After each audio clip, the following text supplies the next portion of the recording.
ভাই একটু দাঁড়ান। ইনশাআল্লাহ কেমন আছেন ভাই? ওয়ালাইকুম সালাম, ভালো আছেন? আমাদের বড় মাতি হানিফ ভাইকে পেয়েছি আমরা। একটু নাম ভালো আছেন? ভাই। সকলেই ভালো ইনশাআল্লাহ। আমাদের পরিচিত ব্যক্তি সারা বাংলার ইনশাআল্লাহ ওনাকে পাইছি। একটু ভাই নাম নেন যদি আমরা একটু ভাই নাম মসজিদ মাদ্রাসা থেকে যাইতেন। মসজিদ মাদ্রাসা দেখতাম। আমার একটা জিনিস খারাপ লাগছে, কোন জিনিসটা সাথে একটা মাদ্রাসা, মাদ্রাসার ছাত্ররা নামাজ পড়তে খুবই কষ্ট হচ্ছে। ওনারা পাঁচ ওয়াক্ত নামাজ পড়ে অনেকটাই ভালো হইব।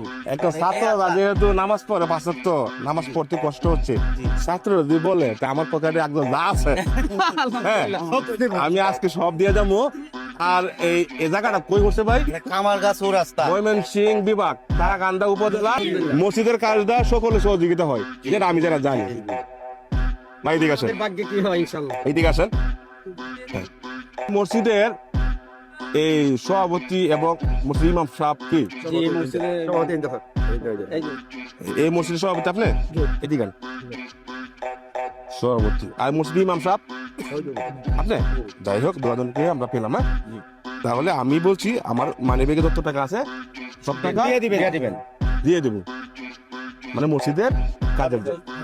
যেহেতু ছাত্ররা কষ্ট হচ্ছে নামাজ পড়ছে, বাচ্চারা মুসলিম, আমি তো মুসলিম। হ্যাঁ, টাকা গেল বলে সব দিয়েছি। মানি ব্যাগ একবার খালি দেখেন, একবার খালি 30,000 টাকা এখানে আছে। 30,000 টাকা এখানে আছে। দেন মসজিদের ইমাম সাহেব দেন, আপনি হাতে দেন, সভাপতি সাহেব দেন। আমার পিছনে যারা আছে, আমাকে যারা ভালোবাসে, তাদের জন্য দোয়া করবেন আপনারা, ঠিক আছে বাবুরা? হ্যাঁ, যাই হোক।